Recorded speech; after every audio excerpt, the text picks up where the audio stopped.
I got one thing to speak on, just one, and it's the whole Brock Purdy thing. Like, I think, I think we really are putting into enough thought that he really might not play this year. I played football up to college. I got two cousins in the NFL. I got two family friends in the NFL. So like I've seen injuries and everything, and then also I understand like how it'll strip your confidence from you. So Yeah. like they're not understanding he had a grade 3 tear. That's a complete tear in his elbow, his throwing elbow. He already he already didn't have crazy arm strength. You get me? No. So like coming back and you like, oh, can I make this throw? Can I make this throw? Can I do this? Can I do that?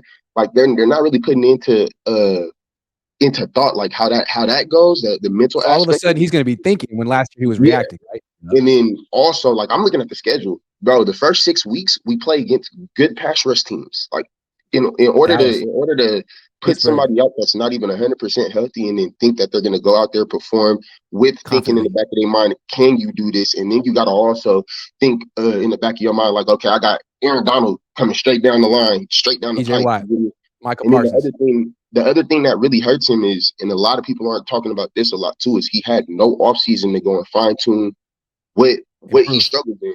For instance, Right. like everybody highlights that he likes to roll Roll out to left. the left, which all you have to do to negate that, put your best edge rusher on that side and just funnel him to the right, which he struggles Mhm. to throw from. And I Yep. mean, it throws off a lot of his game, so he didn't even have enough time to go and And that's train. coming for Brock. That's coming Yeah. for Brock. Yes. So I mean, personally, I don't see the GMs, I don't see people in the front office wanting to sit there and go and put him out in the line of fire. I'm not talking about the front office. I'm not talking about the coach.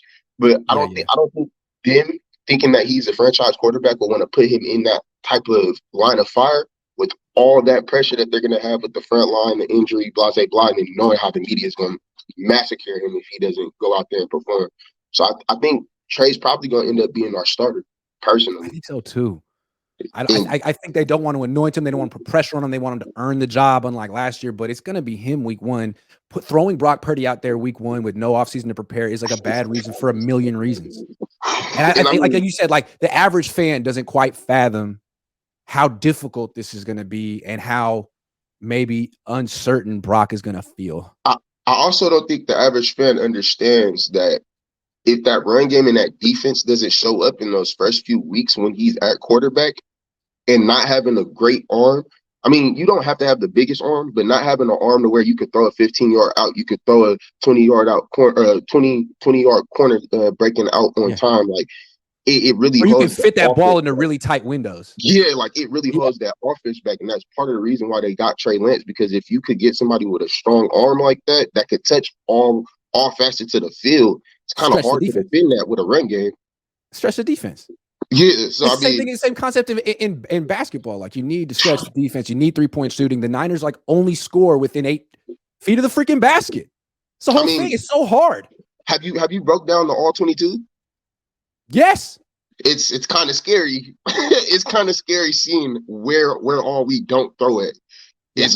It looks just like Jimmy, to be honest, but like it's I really always say scary. like the Niners play football on like a tennis court. Like they just don't Hmm. use the full field. You know what I'm saying? It's like once teams are really locked in, like you have a good defensive coordinator who knows what you're trying to do and you have some talent, like, man, they can shut down that tennis court. This is not enough grass that you're threatening. I mean, that's what happened with Dallas. All they were doing was covering one robber, making sure somebody was sitting on the inside of the or in the middle of the field. They had somebody hovering over the top, and he threw I think almost 4 picks that game too. Because you And what they can't. did, Seattle did the same thing the week before, but they just didn't Yeah. have the talent to really pull it off for 4 quarters. Dallas did. Well, and on top of that, they didn't. The offense wasn't rolling enough. I think one of the issues we're going to face this year, if he is at quarterback, is if we don't get a lead, if we have to play from behind, he's going to have to play out of shotgun, and he struggled out of shotgun a lot Good last year. point. Yeah, so I mean, He's much more effective under center than even Jimmy yeah, because he he can definitely do is. he can roll out left and right. Although you're right, man. Why is he more effective rolling left and right? What is that? I mean, it could be anything. Like if he's right on, right? Yep. So you get your whole entire body into the throw and you're rolling to the left, but when you're rolling from the right, you don't get He's your throwing whole. on the You get run. me? Throwing So on I the mean, run. That's a good point. He could he roll left, set his feet. Yeah, good point. mhm, But on the right, you can't stop. Really, yeah. good point. And You know the way too last much thing about too, football, man. you said what? You know way too much about football. It's like you got Oh, two I cousins in played the the NFL or something. position. I mean, I Yeah. didn't get as far as he did. I went to college, but I didn't get as far as he did. But I played the position. I think Okay. the last thing that a lot of people don't take into account too is and you'll see it a lot with Trey, is it's a rhythm based position. Hmm. So if you could get on rhythm, like my Yeah. best case for it is if you go and you go back to Deshaun Watson's rookie year and you watch from week 1 to up until he got hurt in practice, and you'll see how much he was getting his rhythm and how how much more Yeah. advanced in the offense he was getting. It's That's just a because he could rhythm play based. week out without getting hurt like Brock did. Yeah. So I Yeah. mean, If whoever Trey could ever get whoever's a the chance to quarterback get in a is doing rhythm. good things. Yeah. Yeah. I feel you. But yeah, that's all I really had, brother. Where you from? I'm from the Bay. Where? I'm from the Bay. Ugly. Oakland? I'm from Oakland. Where'd you go to high school? Oh shoot, I bounced around. Okay. I went to Savannah out in LA, and then I went Okay. and transferred out to Cedar Park. I played against Baker his senior year. Or his Okay. junior year, Okay. my senior year. So When did yeah. you leave Oakland? When Middle I school? High left school? in '08. Oh wait. Mm-hmm. So how old are you? So I'm 30. I just hit 30. Okay. All right. All right. Let All right. her So mama that we didn't grow up together.